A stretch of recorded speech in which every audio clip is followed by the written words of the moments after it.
ലോകം ഒരു കളിക്കളമാണ്. കളിക്കളത്തിൽ ജീവിതത്തിൻ്റെ നിയന്ത്രണങ്ങൾക്ക് മാറ്റങ്ങൾ സംഭവിക്കുമ്പോൾ ഒരു ആത്മീയ റഫറി നമുക്ക് വേണ്ടി വരും. അപ്പോസ്തലനായ പൗലോസ് ക്രൈസ്തവ ജീവിതത്തെക്കുറിച്ച് പറയുന്നത് അത് മത്സരക്കളത്തിലൊരു ഓട്ടമാണ്. സമ്മാനം ആഗ്രഹിച്ചുകൊണ്ട് ഓടണമെന്നാണ് അപ്പോസ്തലൻ പറയുന്നത്. എല്ലാവർക്കും സമ്മാനം കിട്ടുകയില്ലായിരിക്കാം, പക്ഷെ സമ്മാനം കാക്ഷിച്ചുകൊണ്ട് ഓടാനുള്ള അവകാശം എല്ലാവർക്കും ഉണ്ട്. ഒരുപക്ഷെ മത്സരക്കളത്തിലെ ഓടിക്കളിച്ച് കഴിവ് തെളിയിച്ച ഒരു മികവുറ്റ ബാസ്കറ്റ് ബോൾ പ്ലെയറാണ് തൃശ്ശൂർ അതിരൂപതയിലെ റോയ് ജോസഫ് വടക്കനച്ചൻ. വടക്കനച്ചൻ ചിലപ്പോഴൊക്കെ പറഞ്ഞു കേട്ടിട്ടുണ്ട്, വടക്കനച്ചന് ബാസ്കറ്റ് ബോളിൽ കമ്പം സൃഷ്ടിക്കാൻ കാരണക്കാരനായത് തൃശ്ശൂർ അതിരൂപതയുടെ മെത്രാപ്പോലീത്ത ബഹുമാനപ്പെട്ട ആൻഡ്രൂസ് താഴ്ത്തുപിതാവാണ്. അദ്ദേഹം ഒരു പ്രഗത്ഭനായിട്ടുള്ള കളിക്കാരനായിരുന്നു. അദ്ദേഹം സെമിനാരിയിലെ ഫാദർ പ്രീഫെക്റ്റ് ആയിരുന്നപ്പോൾ അവിടെ പഠിച്ചു വളർന്ന റോയച്ചൻ പിതാവിൻ്റെ പ്രചോദനം കണ്ട്, പിതാവിൻ്റെ കളിക്കളത്തിലെ വീറുറ്റ മത്സരം കണ്ട് ബാസ്കറ്റ് ബോളിലേക്ക് ആകർഷണനായതാണ്. അദ്ദേഹം നന്നായിട്ട് കളിക്കുമായിരുന്നു. ഇന്ന് അദ്ദേഹം മത്സരക്കളത്തിൽ വിധി നിർണ്ണയിക്കുന്ന ഒരുപക്ഷെ വളരെ പ്രഗത്ഭനായിട്ടുള്ള ഒരു റഫറിയാണ്. മിക്കവാറും കേരളത്തിൽ നടക്കുന്ന ബാസ്കറ്റ് ബോൾ മത്സരങ്ങളിലൊക്കെ തന്നെ മത്സര കളങ്ങളിലെ ടീമുകൾ തമ്മിലുള്ള മത്സരത്തിൻ്റെ നടുവിലെ വിധി നിർണായകത്തിൻ്റെ വിസിൽ മുഴക്കുന്ന പ്രഗത്ഭനായിട്ടുള്ള ഒരു വിധികർത്താവാണെന്ന് അദ്ദേഹം ഈ റഫറി ടെസ്റ്റ് പാസ്സാകുന്ന സന്ദർഭത്തിലും കളിയിലെ അതുപോലെ ഈ റഫറി ടെസ്റ്റിന് വേണ്ടിയുള്ള ഒരുക്കത്തിലൊക്കെ മുന്നോട്ട് പോകുന്ന സമയത്തും അദ്ദേഹത്തിൻ്റെ ഒരു കാഴ്ചപ്പാട് അതെനിക്ക് തോന്നുന്നു വളരെ ക്രിയാത്മകമാണ്, സർഗാത്മകമാണ്, പ്രചോദനാത്മകമാണ്.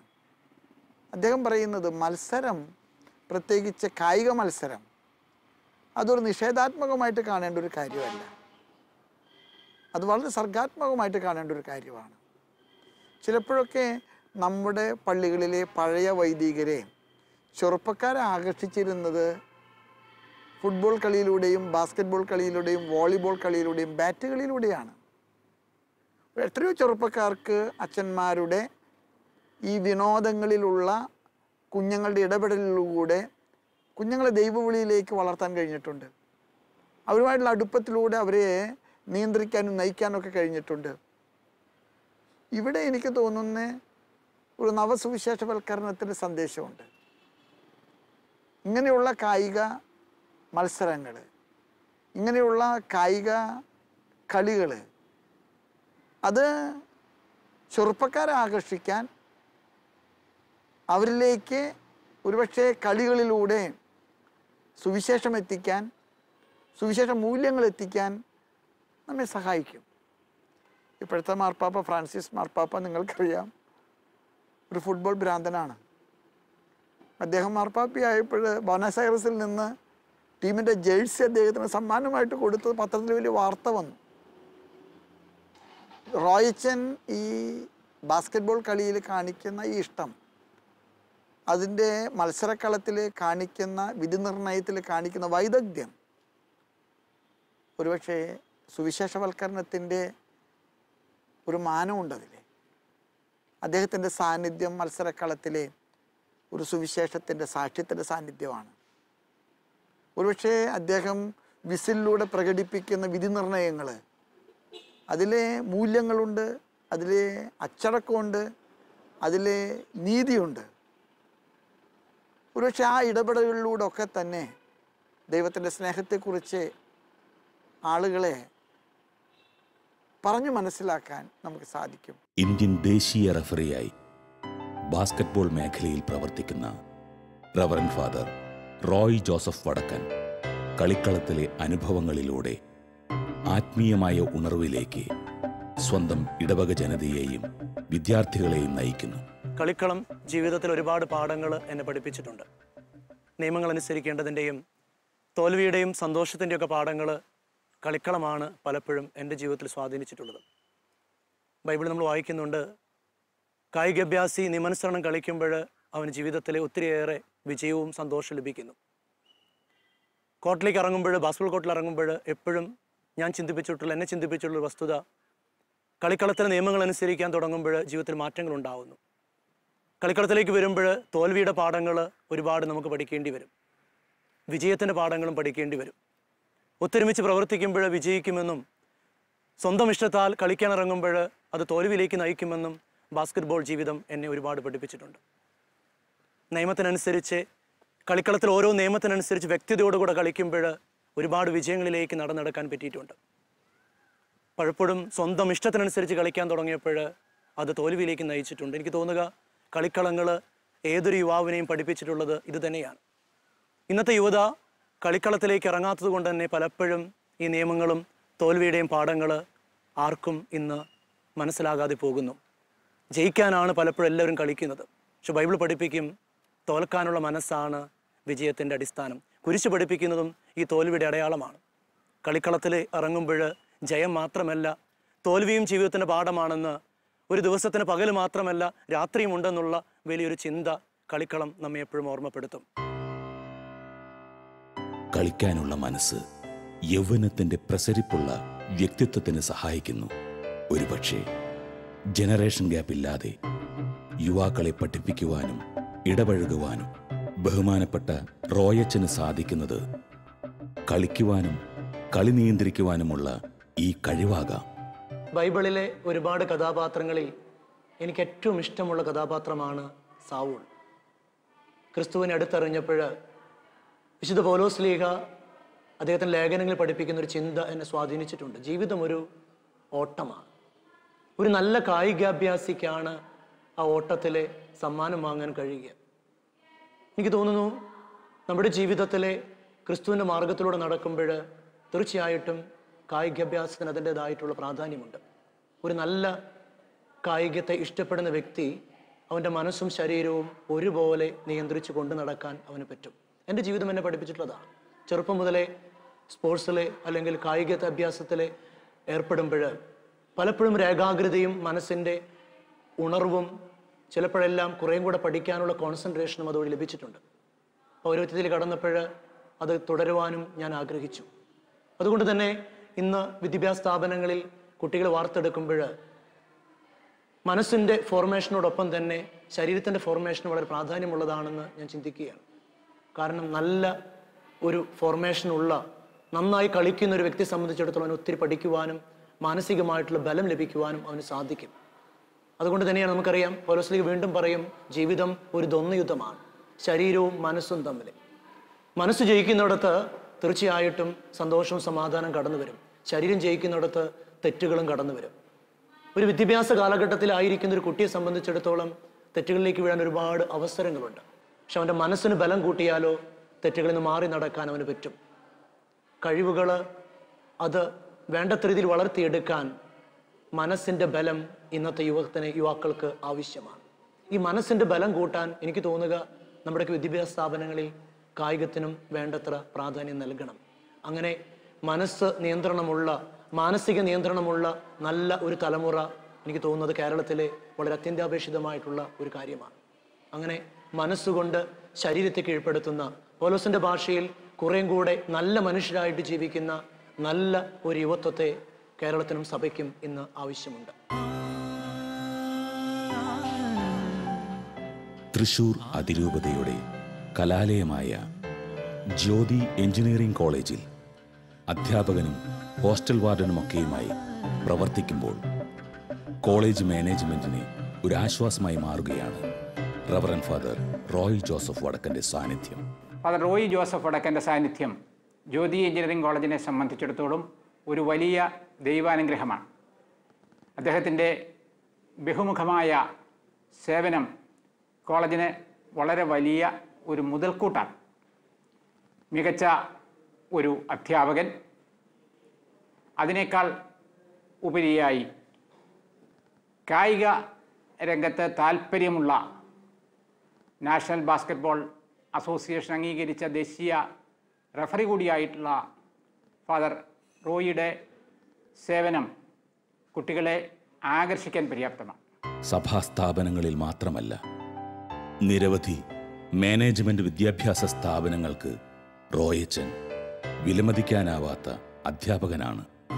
കോഴിക്കോട് സർവകലാശാലയുടെ master of hospitality, master of business administration കോഴ്സുകളുടെ വിസിറ്റിംഗ് ഫാക്കൽറ്റിയായി ഫാദർ റോയ് ജോസഫ് വടക്കൻ പ്രവർത്തിക്കുമ്പോഴും വൈദികാന്തസിൻ്റെ എല്ലാ ഭാവങ്ങളും അടയാളങ്ങളും നിലനിർത്തിക്കൊണ്ട് തന്നെ അദ്ദേഹത്തിന് ലഭിക്കുന്ന സ്വീകാര്യത അത്ഭുതപ്പെടുത്തുന്നതാണ്.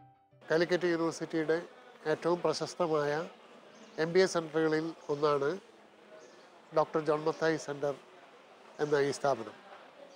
ഇവിടെ ഈ കുട്ടികൾ പഠിക്കാനായി വരുന്നത് ഈ ക്യാമ്പസിൻ്റെ ഇൻഫ്രാസ്ട്രക്ചർ ഫെസിലിറ്റി കണ്ടിട്ടോ ഇവിടുത്തെ പരസ്യം കണ്ടിട്ടോ മറ്റ് സൗകര്യങ്ങൾ കണ്ടിട്ടോ ഒന്നുമല്ല, മറിച്ച് ഇവിടെ പഠിപ്പിക്കുന്ന അധ്യാപകരെ ഓരോരുത്തരെയും വിലയിരുത്തിക്കൊണ്ടാണ്. ഇവിടുത്തെ അധ്യാപകരാണ് ഈ സ്ഥാപനത്തിൻ്റെ ഏറ്റവും വലിയ മുതൽക്കൂട്ട്. അതിൽ ഏറ്റവും മുതൽക്കൂട്ടായിട്ടുള്ള ഒരു പ്രധാനപ്പെട്ട അധ്യാപകനാണ് ഫാദർ റോയ് വടക്കൻ. ഫാദർ റോയ് വടക്കൻ എല്ലാ വ്യാഴാഴ്ചകളിലും മുഴുവൻ സമയവും ഇവിടെ പഠിപ്പിക്കുന്ന ഒരു അധ്യാപകനാണ്. അദ്ദേഹത്തിന് ഞാൻ കണ്ടിട്ടുള്ളൊരു പ്രത്യേകത, അദ്ദേഹം ഒരു പ്രീസ്റ്റ് എന്ന നിലയിൽ അതിൻ്റെ പൂർണ്ണത കൈവരിക്കാനായിട്ട് എന്ന് ശ്രമിക്കാറുണ്ട്. സാധാരണ അച്ഛന്മാർ പുറത്ത് ക്ലാസ് എടുക്കാൻ പോകുമ്പോൾ പാൻറ്റും ഷർട്ടൊക്കെ ഇട്ട് പോകുമ്പോൾ ഇദ്ദേഹം ക്ലാസ് എടുക്കാൻ വരുന്നത് എന്തും അദ്ദേഹത്തിൻ്റെ ലോഹ ഇട്ടുകൊണ്ട് മാത്രമാണ്. ഞങ്ങളുടെ ഫാക്കൽറ്റിയാണ് ഫാദർ റോയ് ജോസഫ് വടക്കൻ. ഞങ്ങൾക്ക് ഏറ്റവും കൂടുതൽ എടുക്കുന്ന സബ്ജക്ട്സ് എന്ന് വെച്ചാൽ ബിസിനസ് എത്തിക്സും പിന്നെ ഹ്യൂമൻ റിസോഴ്സ് മാനേജ്മെൻറ്റാണ്. അതിന് ഏറ്റവും കൂടുതൽ ആപ്റ്റായിട്ടുള്ള ഒരാളായിട്ടാണ് ഞങ്ങൾ സ്റ്റുഡൻസ് കണ്ടിരിക്കുന്നത്. മെയിൻലി ഞങ്ങൾക്ക് ലാസ്റ്റ് സെമ്മിൽ കൂടി ആയപ്പം HR മെയിനായിട്ട് എടുക്കുന്നവർക്ക് കൂടുതൽ ഡിമാൻഡ് ചെയ്തിട്ടാണ് ഞങ്ങൾ സാറിന് മീൻസ് ഫാക്കൽറ്റി ആയിട്ട് വേണമെന്ന് പറഞ്ഞിട്ട് ഞങ്ങൾ കോർഡിനേറ്റർക്കൊക്കെ പറഞ്ഞത്.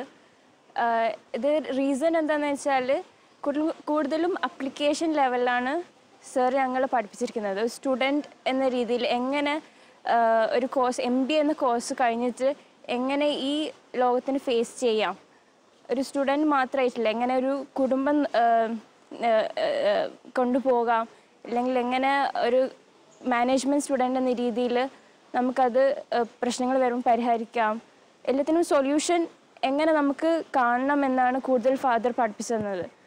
അപ്പം ഒരു ക്ലാസ്സിൽ എല്ലാ സ്റ്റുഡൻസിനെയും അവരവരുടേതായ സ്ട്രെങ്ത് വീക്ക്നെസ് കണ്ട് അവരുടെ ലെവലിൽ നിന്ന് ചിന്തിച്ചിട്ടുകൊണ്ടാണ് ഫാദർ ക്ലാസ് എടുത്തിരുന്നത്.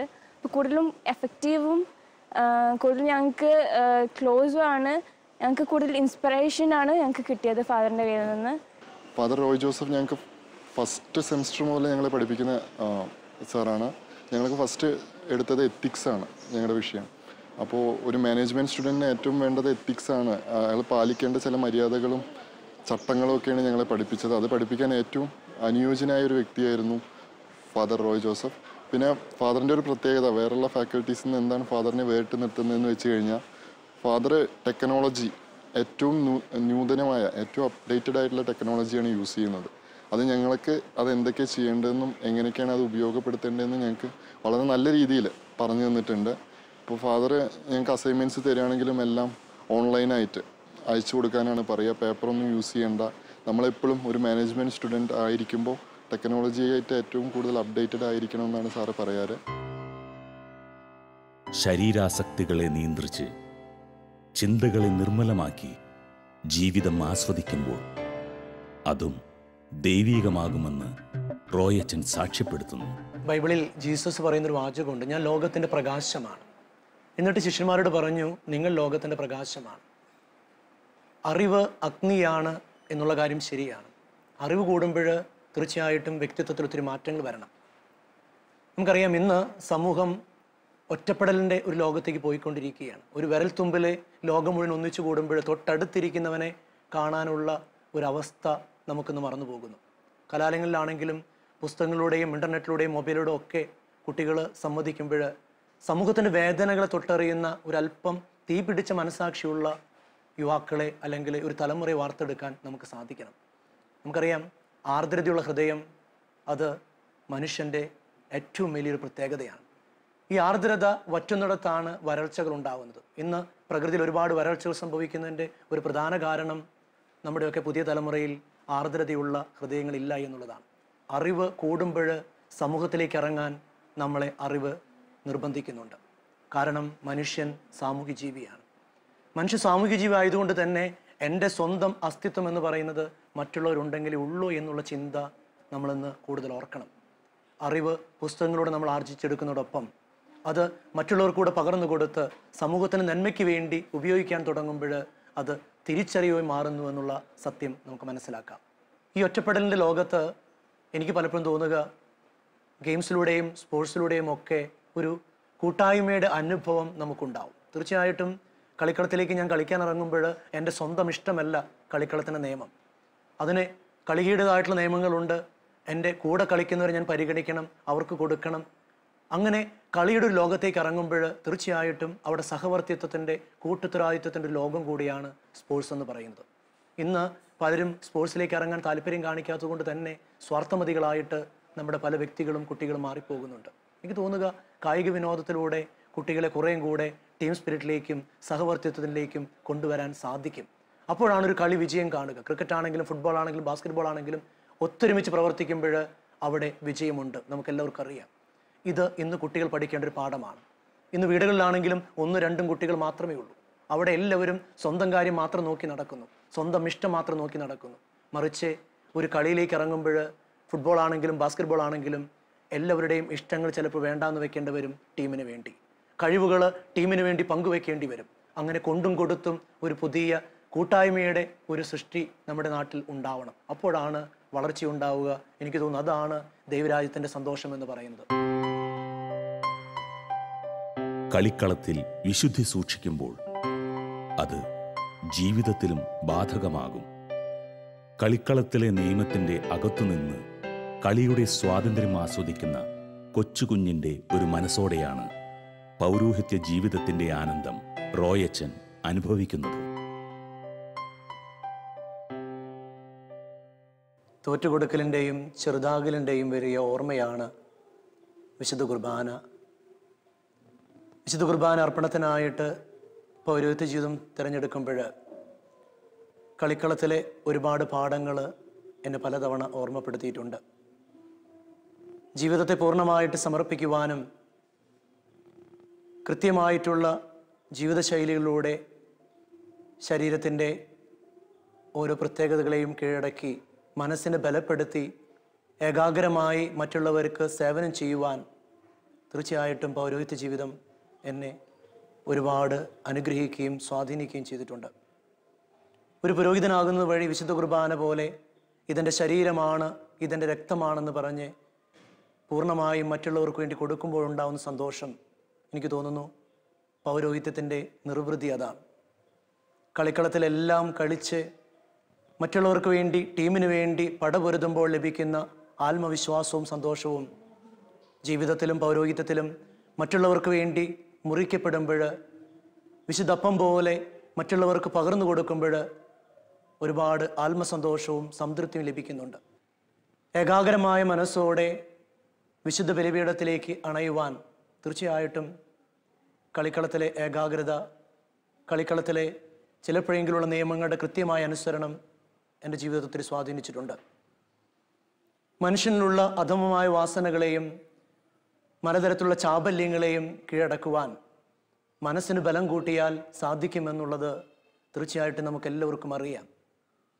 മനസ്സിൻ്റെ നിയന്ത്രണം കളിക്കളത്തിൽ ലഭിച്ചതനുസരിച്ച് ചിലപ്പോഴെല്ലാം നമ്മുടെ വ്യക്തി ജീവിതത്തിലും നമ്മുടെ അധമമായ ചാബല്യങ്ങളെയും നമ്മുടെ ജീവിതത്തിലെ വികാര വിചാരങ്ങളെയും നിയന്ത്രിക്കാൻ പലപ്പോഴും അതുകൊണ്ട് സാധിച്ചിട്ടുമുണ്ട്.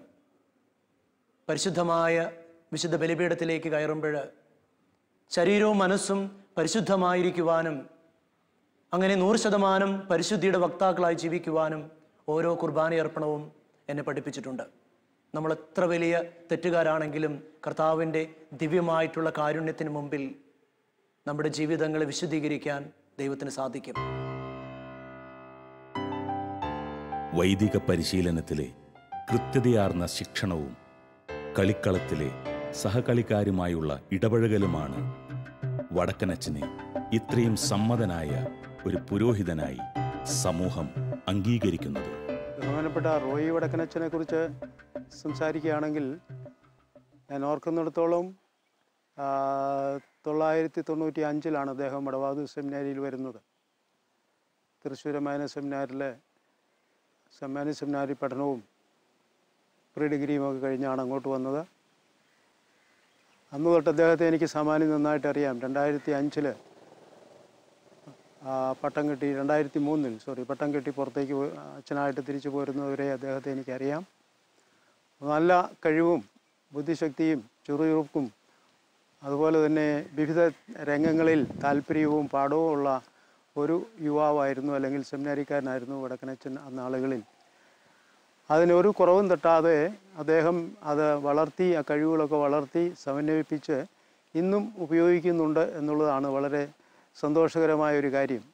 സെൽഫ് ഡിസിപ്ലിൻ, തൻ്റെ ചിന്തകളും വികാരങ്ങളും പ്രവൃത്തികളും എല്ലാം ഒരുമിച്ച് സമന്വയിപ്പിക്കാൻ കഴിവുള്ളൊരു വ്യക്തിക്ക് ഇതുപോലെ നല്ലൊരു റെഫറിയൊക്കെ ആകാൻ സാധിക്കുകയുള്ളൂ.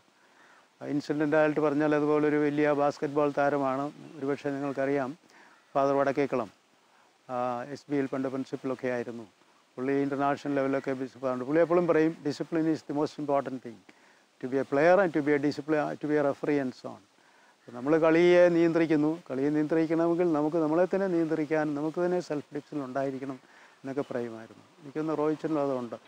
ഞാൻ ഫാദർ റോയ് വടക്കനെ ആദ്യമായി പരിചയപ്പെടുന്നത് ജൂബിലി മിഷൻ ഹോസ്പിറ്റലിലെ അസിസ്റ്റൻറ്റ് ഡയറക്ടറെ അദ്ദേഹം ചാർജ് എടുത്തപ്പോഴാണ്. ചുരുങ്ങിയ സമയം കൊണ്ട് ഞാൻ അദ്ദേഹത്തിൽ ഒത്തിരി കഴിവുകൾ വന്നു ചേർന്നിട്ടുള്ള ഒരു വൈദികനാണെന്ന് മനസ്സിലാക്കി.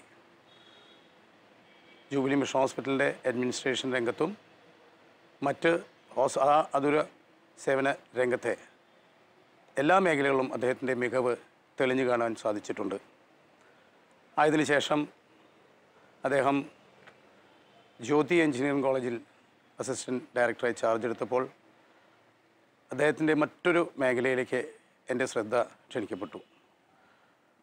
ഒരു നല്ല ടീച്ചർ എന്ന നിലയ്ക്കും അദ്ദേഹം അവിടെ തിളങ്ങി. അതുമാത്രമല്ല, അദ്ദേഹത്തിൻ്റെ ഈ പോസിറ്റീവ് എനർജി ചെറുപ്പക്കാരുടെ ഇടയിൽ അദ്ദേഹത്തെ വളരെ പോപ്പുലറാക്കി. അദ്ദേഹത്തിൻ്റെ ഐഡൻറ്റിറ്റി നഷ്ടപ്പെടാതെ തന്നെ അദ്ദേഹം അവരുടെ ഒപ്പം തന്നെ അവരുടെ വ്യത്യസ്ത മേഖലകളിൽ കലാ കായിക മേഖലകളിൽ അവരോടൊപ്പം തന്നെ തിളങ്ങി നിന്നു.